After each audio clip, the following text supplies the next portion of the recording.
यह जो हम लोग पढ़ रहे हैं लू का 3 अध्याय उसका 38 में पढ़ रहे हैं, ठीक है ना।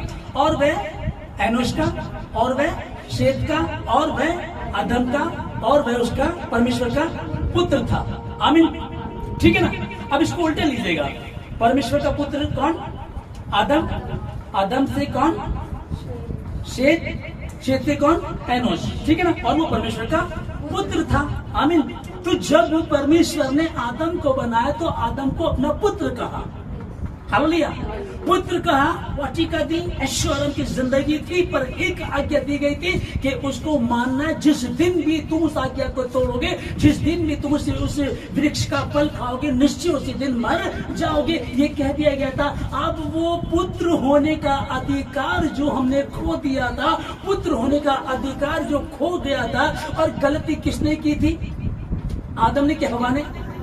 हवा ने गलती की थी। लेकिन परमेश्वर ने कहा किसको था? समझाया किसको था?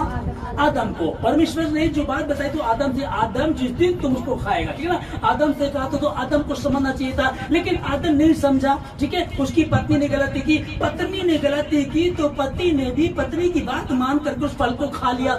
अगर वो कहता ठीक है तूने खा लिया, मैं नहीं खा रहा, बिल्कुल भी तूने खा लिया, मैं बिल्कुल नहीं खा रहा, वो अधिकार चला जाएगा। परमेश्वर ने मुझसे बातें की थी, मैं परमेश्वर का चुना हुआ, परमेश्वर ने मुझे पुत्र कहा, मैं उस गलती को नहीं करूंगा। वो मान सकता था, समझ सकता था, लेकिन कहीं ना कहीं वो बहक गया प्यार के चक्कर में। कई बार बोलते हैं ना लोग, बुजुर्ग लोग बोलते हैं काले बाल वाली आ गई, तो उसी के चक्कर में रहता है।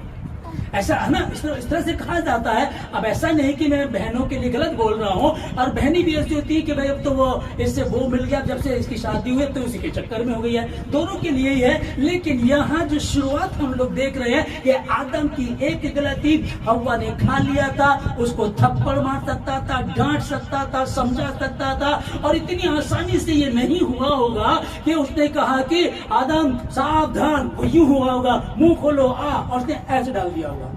ऐसे तो नहीं हुआ होगा ये। उसने बड़ी बात, बहुत अच्छा है, मीठा है, देख खा करके देख अच्छा लगेगा, तुम मेरी बात नहीं मान रहे हो, है ना, नहीं नहीं तुम मुझ पर विश्वास नहीं करते हो। आदम मना कर रहा होगा, या वो जिद कर रही होगी, वो कह रही होगी, या फिर आपस में फिर वो थोड़ा सा नाचने लगे होंगे, फिर गीत गाने लगे होंगे, और फिर कैसे ना कैसे करके उसको बहकाया, या फिर वो बहकावे में आ गया।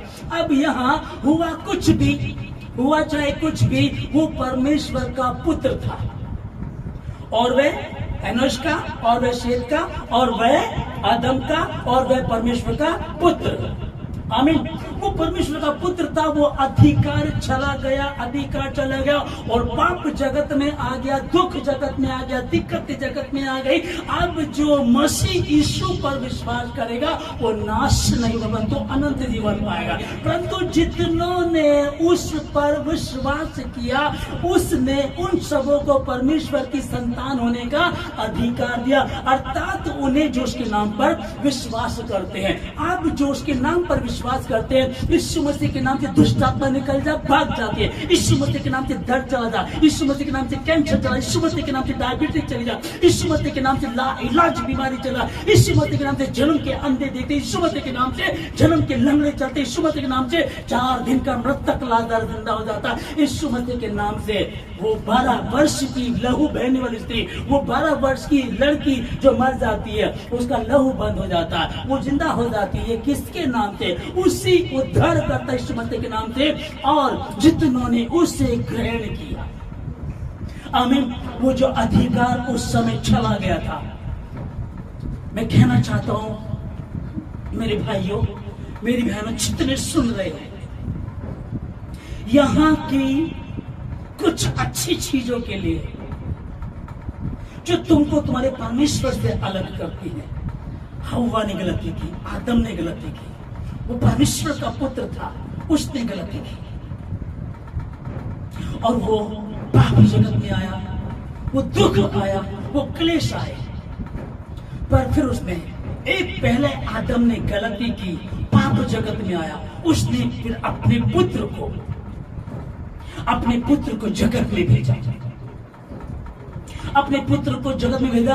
आज आपके पास अधिकार है, आप यीशु मसीह के संतान हैं। यीशु मसीह के नाम से मैं आपको आशीष देता हूँ। जो अधिकार खो चुके थे, जो अधिकार खो गया था, वो अधिकार फिर से यीशु मसीह ने 2024 साल पहले हमको दे दिया। और कई बार समझ में नहीं आता, कई बार वचन को पढ़ा समझ में नहीं आया, कई बार समझ नहीं सके, कई बार समझा नहीं सके, पर आज वो अधिकार आपके पास है। वो समय जो हुआ था कोई बात नहीं, फिर से यीशु मसीह अधिकार दे दिया। यीशु मसीह के नाम में मैं आप सबको आशीष देता हूँ कि इस अधिकार को लेकर तुम सत्य को जानोगे, सत्य तुमको स्वतंत्र करेगा।